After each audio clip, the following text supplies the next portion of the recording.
Well, we don't get up till late because we're retired. 9 o'clock I heard a knock on the door. It was a chap from next door. He was out watering his tomato plants and he said, "You want the good news or the bad news?" I said, "The good news is you got a swimming pool?" "Yeah," and he come out and got a hole in the ground, you know.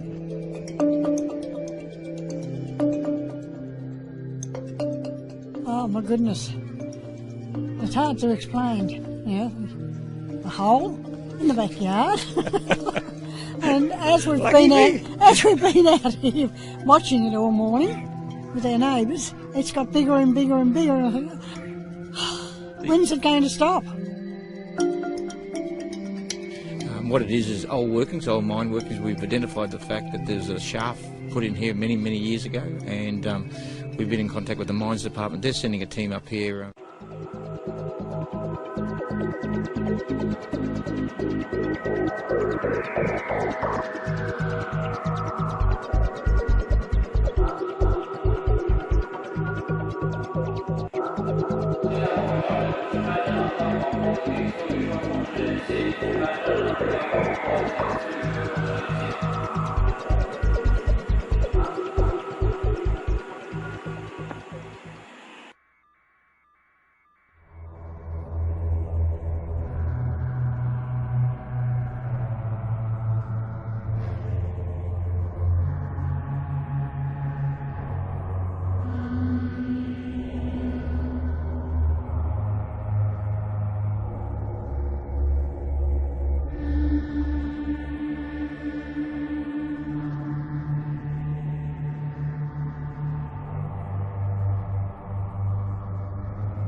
Summer, and there can't actually be snow somewhere in the United States. Can there? Yes, there can. Mauna Kea Observatory, that's over in Hawaii, of course, and as if it's not crazy enough that we have snow somewhere in the United States, how about the fact that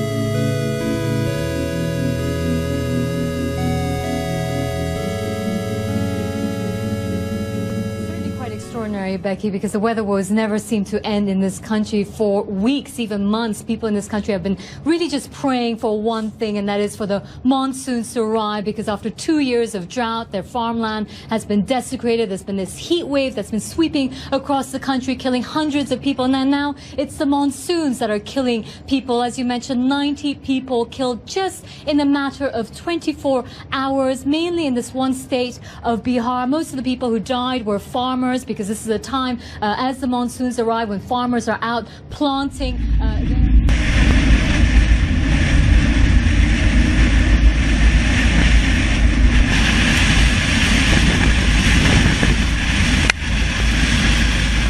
Don't think you'll be disappointed with this. Not a spot on lens, not a spider. There's no legs with this.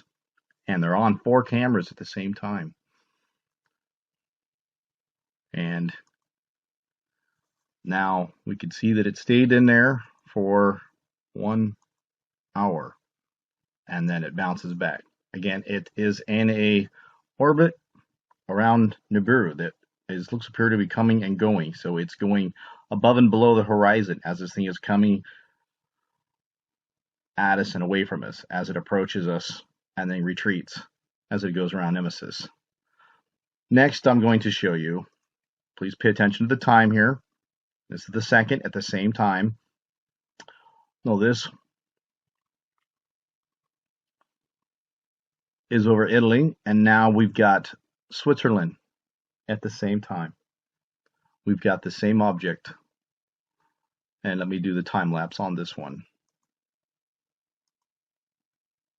Yes. Look how big it's getting. You can start to make out the plasma tail. And the camera setting here looks like 400 ISO. Not quite visible with the naked eye. Look at that. That thing's just getting bigger. And you can almost make out the redness of this thing. Oh my gosh. I've never seen this thing so big. It's getting close. Wow. We continue running the time lapse here. And then it disappears. And it reappears again. Again, it's the shadow. It's still facing the northwest. The actual planet is in the north, southeast. What you see here, everybody, is a thing called SunCalc. And what it does, what this program does, is it shows you where the sunrise and the sunset should be relative to your position. So in the example here, this is where I am right now, where this red dot is. This is where I'm located. And basically it's saying that the sunset should happen at this, or the sunrise should happen on the yellow line, and the sunset should happen on this red line. Okay? Now, here is the important thing that I want to bring up right away this morning. The North Star, first of all, was off by 3 to 5 degrees, as confirmed by about 30 subscribers over the weekend. So anybody that knows where the North Star should be based on fixed points on the ground, like me, my story was I go out and I've been checking the North Star's position for 3 years. It has not changed for 3 years, okay? It stays in the same place winter, spring, summer, and fall. It's always in the same place, okay? The way you can find the North Star is you take the two ends of the Big Dipper and draw a line. So our position, fixed position relative to the North Star right now is off by 3 to 5 degrees to the west, Wayne. Or to the east. To the east. Yes. In my observation, and I have a solid one, and then I've gotten confirmation from several different people. So what does this mean? Why is Steve so freaked out about the North Star? The reason Steve is freaked out about the North Star is it's the one fixed point that we all can, everybody in the Earth, can validate the North Star being in a position if they have two fixed points on the Earth. Okay? I have now enough information to tell you from astrophysicists, astronomers, and people that have given us feedback at WSO, they all tell me that we're correct, Wayne. That the North Star has moved 3 to 5 degrees to the east. The implications of this, Steve, is, well, it's very disturbing. Yes. The second point I wanted to bring up, and that's what the SunCalc thing is for, is to say that you see that red line, Wayne, that points off at about rough, this is a rough 45 or just off 45 degree angle here. See that? I see it, Steve. From sunrise to sunset. So it is normal for us to see the sun setting in the northwest, and it's normal for us to see it rising in the northeast. First of all, that's not unusual for this time of year, you guys, okay? What is unusual, though, and if you can you see my little hand? Yes. When I looked at the sunset for the last 2 nights, the sunset has been here, where my hand is. About 22 degrees, Wayne. Which, by the way, Steve, as you know, when you called me on Saturday, and I immediately went in and checked my compasses, I registered and recorded the same anomaly. And here in the Denver area, we were off by about 22 to 27 degrees to the northwest. And it didn't change. In fact, Steve, I posted on my YouTube channel a recording of where I actually filmed the needle of the compass actually oscillating back and forth. And that was Saturday. Yeah, and by the way, and I won't bore everybody with the data, because it is pretty boring data, but that has been confirmed by several as well that did, after we talked on Saturday, I reached out to a couple of the other subscribers, and they all confirmed that they were also having the same magnetic anomaly. I actually know a pilot friend who told us yesterday that he's a private pilot, that he can no longer rely on his compass. I said, well, how do you get from point A to point B? He says that they use a gyro software that is more directly linked to GPS as opposed to trying to follow magnetic north. Yeah, let me, having been an ex-avionics guy, I can give you a little insight into that. There's a thing called a gyroscopic internal navigation system that, yeah. So those systems don't even require GPS, by the way, Wayne. Well, thank you. See, I'm a novice. I ride in them. I don't drive them. Right. No, that's okay. It's a very strange thing that I'm an expert in it because the Air Force made me one. Good. So we used to navigate with our primary navigation before GPS came online was a thing called TACAN. The civilian world has a similar thing, and basically those are fixed points on the Earth that transmit signals that basically are waypoints, okay, across the country. So you can navigate as a commercial military, or as a military pilot, you can navigate by TACAN, you can navigate by compass, you can navigate with GPS, and then and then the last thing is called internal navigation system, which is a gyroscopic device that uses the Earth itself as its waypoint. But doesn't rely on celestial observations or anything like that. It just knows where you are relative to fixed. Hi. So this is Solar System Scope, and we can see this is the actual time and planet where we're at right now with our universe. I'd like to show you a couple things where we're at and where these objects actually are. As I said before, so if you click on this little Earth, click on here, and then we can see the different views. And most of these were over Italy and Germany. And we can see when we click on the scope here, when I said that we were looking at the shadows to the northwest, that would have been right about here. And at this time, so everything I'm doing is all happened within 30 minutes. It is 6:40 Pacific time. So I'll leave a link in the description because it's happening now. And so the southeast is where this whole thing's going as it settles down, I think. Just about in here somewhere. It's probably, again, this is our horizon. This is our Earth's ecliptic plane. Through the plasma field, which is going to stop the Earth, pole shift. The rich people are going to hide in their cities. Which a lot of Christians believe that this is going to be a six-seal judgment, and I'm one of them. And how can I stay calm? Because the world is not falling apart. Everything is falling into place, just the way God told you it was. So I wanted to show you one other planetary alignment that I think is important. And, I'm just looking at the elections, predictive programming, Neptune, the signs.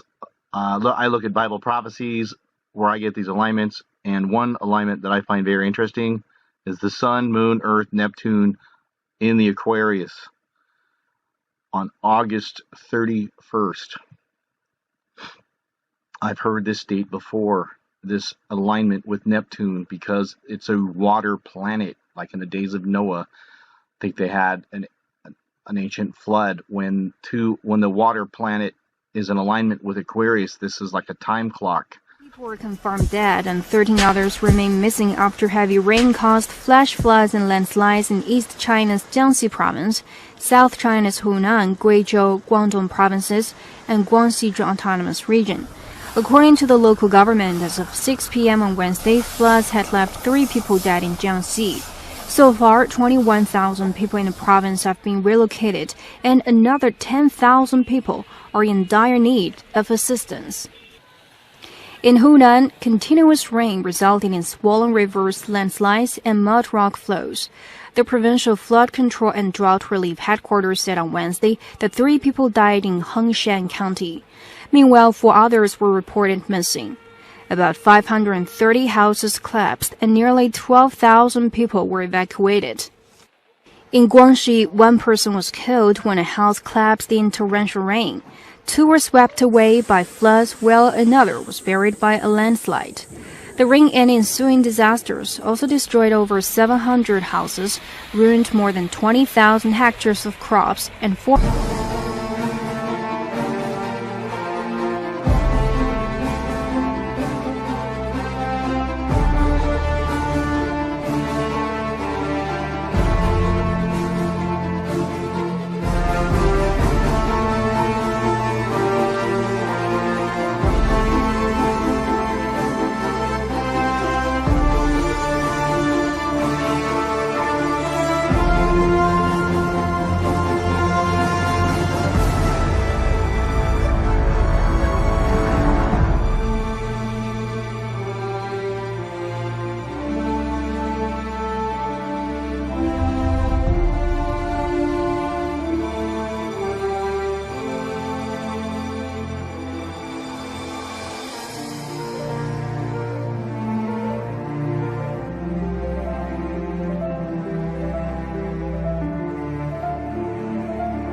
We begin in Ethiopia, where the death toll from a landslide at a rubbish dump in the capital has risen to more than 60, and there are fears it may still go up.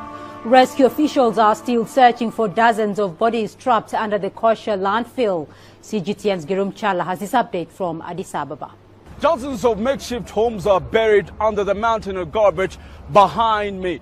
People have been dumping their rubbish here for decades. It's believed around 150 people were here when the landslide took place on Saturday night. Dozens of people are buried under tons of waste, as you can see behind me there. People had been making a living by picking through the rubbish dump for useful items. Some had even made permanent homes for themselves around here. It's believed children are among the dead. Search and rescue operations continue here, but rescue workers face a tough task. Bulldozers have to carefully remove the rubbish over there.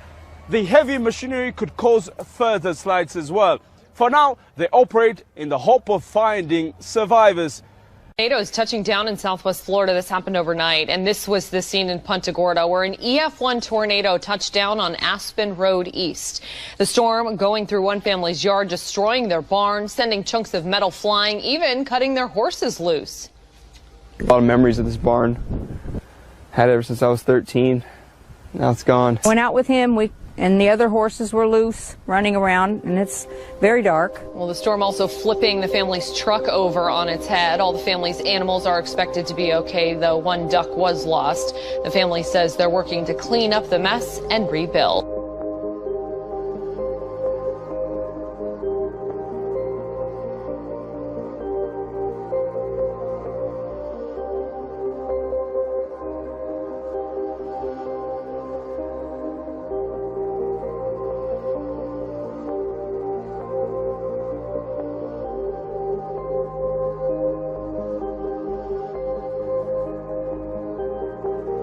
China's National Observatory has raised its orange alert for frozen roads in the country's western Tibet autonomous region. A snowstorm and frigid temperatures have led to road and highway closures. A blizzard swept the Shikaze, Ali, and Shannan areas on Friday and Saturday. Snow drifts were 30 to 50 centimeters deep in the urban areas of several counties in Shikaze. Well, the power supply in downtown Jilong was also temporarily cut down. Local authorities are clearing the roads, so they also distributed food and livestock feed in advance to help villagers brace for the snowstorm. Maurice Christine, good evening. It is low tide here, but high water on the Great South Bay, where streets flooded and folks were forced to stay inside. Cars caught in salt water, a big problem. The rainy, wintry mix melted, and even several hours after noon's high tide here on Suffolk's South Shore, streets in low-lying areas were impassable. All eyes are on that massive storm. Take a live look at Wrigley Field in Chicago. The snow starting to come down right now. The roads messy, there this morning. They're bracing for up to half a foot of snow today. Highway havoc in the Midwest, a late winter storm slamming millions from Iowa to Minnesota. Awful. I didn't expect it to get this bad. It's intense. So crazy. Plummeting temperatures, freezing freeways, sending cars sliding off the road and into each other. The treacherous conditions causing this 24-car pileup outside of Minneapolis. Wind and waves from Lake Ontario, along with freezing temperatures, engulf this New York house in ice. Surprisingly, this isn't out of the ordinary. Delays in the Twin Cities as airlines scrambled to de-ice planes stuck on the tarmac. Frigid blasts blowing across the region overnight, dumping close to 10 inches of snow from the Dakotas to Iowa. Another 24 inches expected in some areas by Wednesday. But merciless sub-freezing temperatures, disastrous near Detroit. 65,000 people in the area still without power. And officials now say carbon monoxide poisoning from generators have left 2 people dead. In this northern Detroit home, a mother and her 2 young children hospitalized. This morning, across the Northeast, 60 million residents are bracing for the winter wallop as it barrels.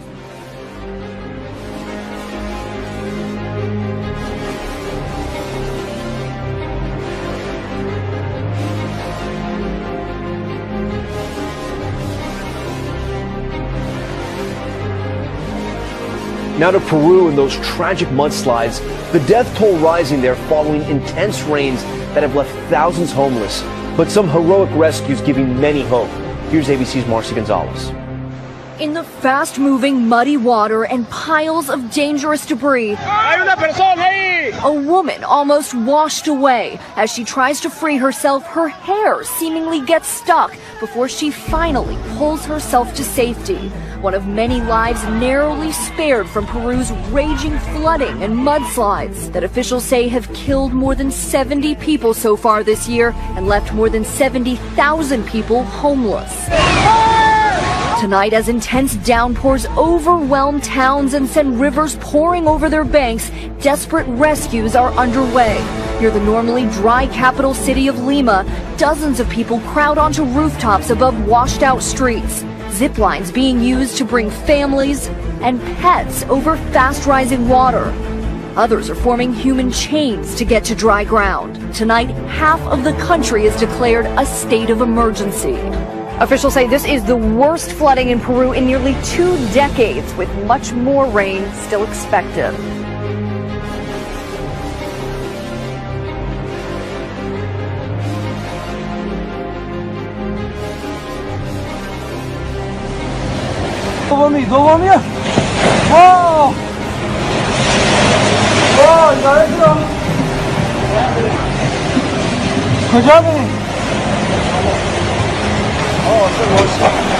آمبولانس بود ماشینه.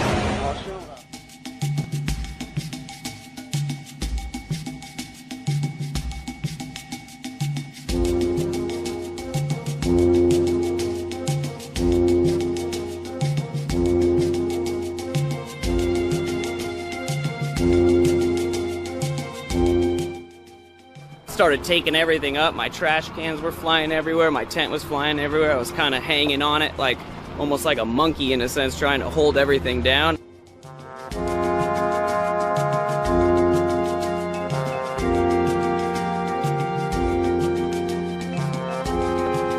There is one video taken by Louisiana resident Danny Garceau on April the 1st.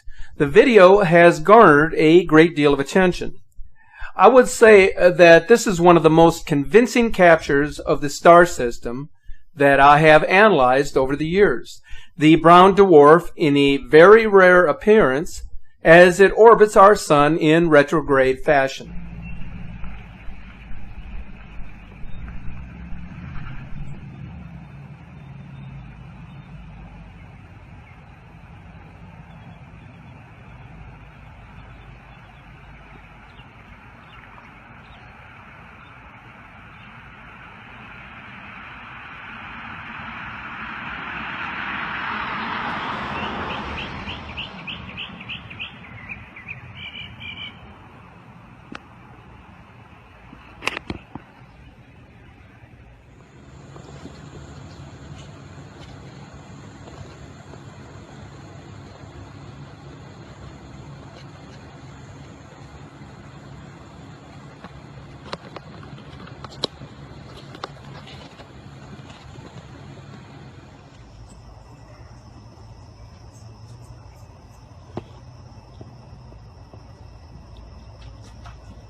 And there was also a series of images taken on March 16th and 17th, which are equally incredible, showing the presence of a celestial body. These images are posted on our Facebook page and can be viewed close up.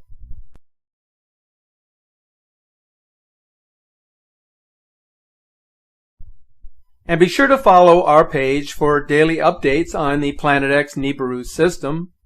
Leave a comment or a message, and as a source to share your images and videos. 4th, Tuesday, 9 o'clock Mountain Time, 2017.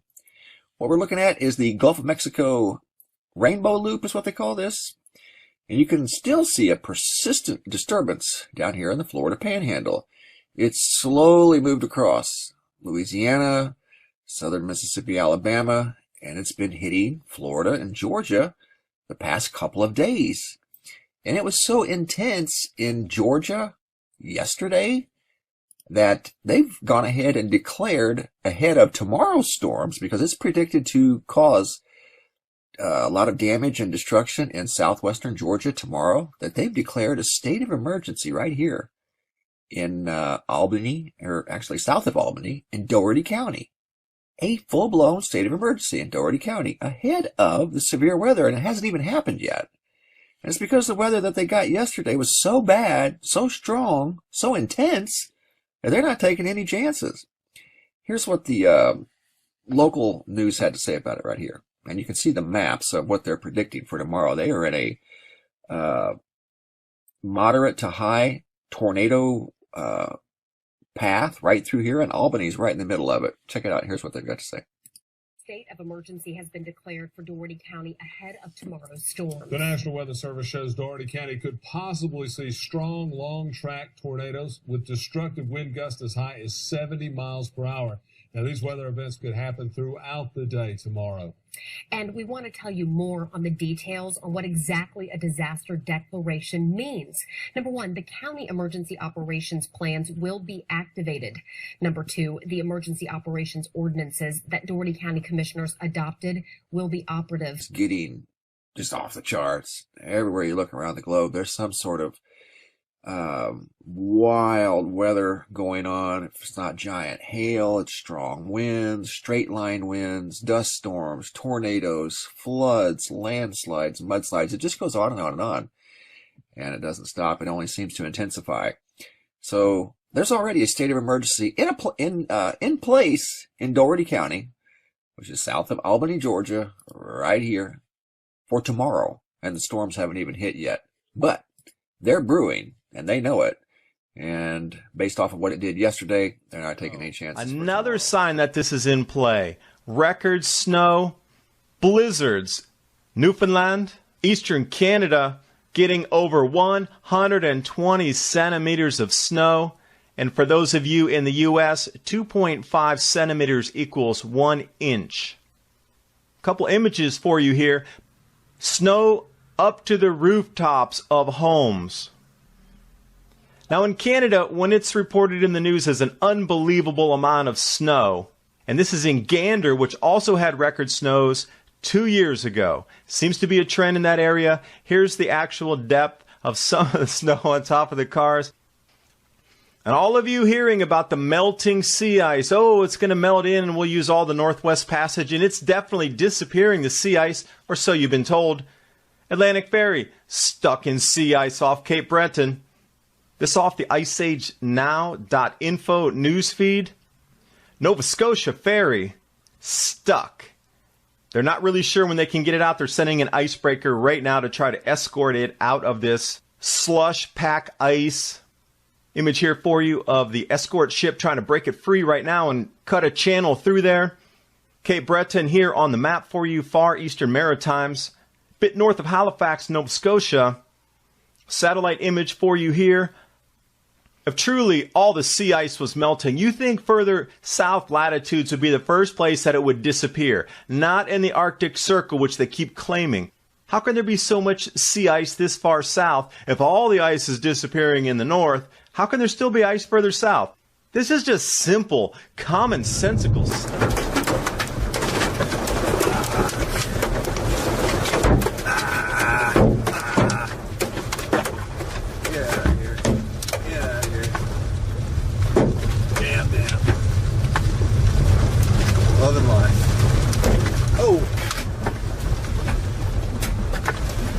saw that coming.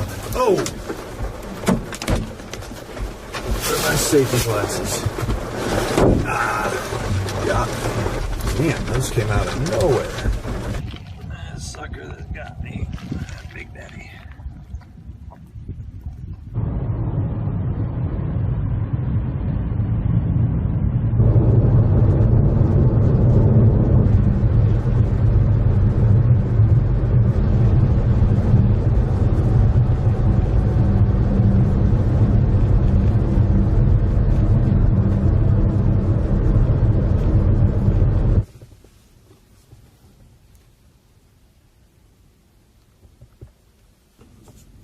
Well guys, got 3 tornadoes today and some beautiful lightning, and destroyed another window with hail, but more important news, we lost 3 storm chasers today. Kelly Williamson, Randy, the storm wranglers, were in an accident with another storm chaser named Corbin from Arizona, I believe. I didn't know him, but Kelly and I were friends, and we used to hang out and underneath the storms and talk about everything except the storms. I remember being in New Mexico with him last year, and we were looking for arrowheads and didn't find any, but we talked about getting barbecue and beer all the times, but we kept missing each other. Just last 2 days ago in Oklahoma, he and I got to hang out for a good 20-30 minutes before getting all the funnel clouds, and he was a hard worker, and he was a good storm chaser. He was just a good old boy, down-to-earth guy, and that's what made the Storm Wranglers TV show so good. And I'll miss him. And my deepest condolences go out to the families of all of them. Yeah. So I don't know what else to say, but rest in peace, guys.